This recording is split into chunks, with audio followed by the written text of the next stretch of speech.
A little reality check for you all. बकरा कुर्बानी पर सवाल उठाने वाले लोगों को इतिहास पहले अच्छे से पढ़ना चाहिए, क्योंकि भारत की हर परंपरा और धर्म में बलिदान का एक बहुत बड़ा इतिहास रहा है। हिंदू धर्मों के कई पुराने ग्रंथों और यज्ञास में भी पशु बलि का जिक्र किया गया है। देखिए, हर धर्म का अपना एक इतिहास रहा है और हिंदू परंपरा में भी अगर आप देखें तो कई बलिदान के टाइप्स हमको देखने मिलेंगे, जैसे यज्ञ हो गया, हवन है, फिर अश्वमेधा और ख़ास करके पशु बलि का भी जिक्र हमको कई जगहों पर मिलता है।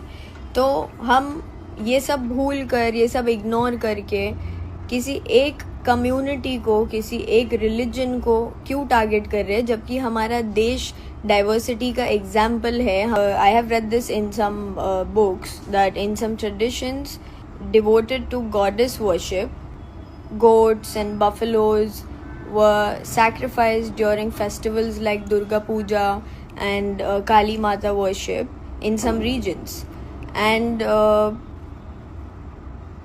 that is their belief system and they follow it and there's no harm in it.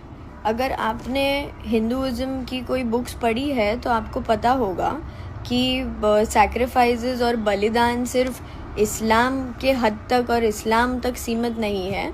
ये कई हज़ारों सालों से चलता आ रहा है, लोग मान रहे हैं और ये रिलीजियस बिलीव्स है जिसको कोई हिला नहीं सकता और जिसको कोई रोक नहीं सकता। हमारा संविधान हमको हमारे बिलीफ सिस्टम पे चलने की इजाज़त देता है, हमारे रिलीजन को फॉलो करने की इजाज़त देता है, हमारे रिलीजन की चीज़ें प्रैक्टिस करने की इजाज़त देता है।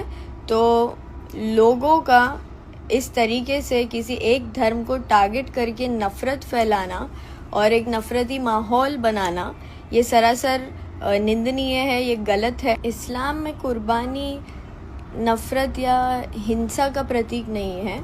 ये हज़रत इब्राहीम अलैहिस्सलाम की अल्लाह के प्रति वफ़ादारी और बलिदान का एक बहुत बड़ा मिसाल है और सबूत है, जिसको बकरा ईद के दिन मनाया जाता है। प्लीज़ जियो और जीने दो। दुनिया में, देश में और भी बहुत बड़ी प्रॉब्लम्स है जिस पर हमें ध्यान देना ज़रूरी है। आप प्लीज़ ऐसी चीज़ों पर आवाज़ उठाएं जो हमारे देशवासियों के लिए फ़ायदेमंद हो। इसीलिए धर्मों को टारगेट करके नफ़रत फैलाना बंद कीजिए। अगर किसी की परंपरा को समझना है, जानना है, तो उसका इतिहास समझिए, उसका इतिहास जानिए और उसके बाद उस पर अपनी टिप्पणियाँ दीजिए।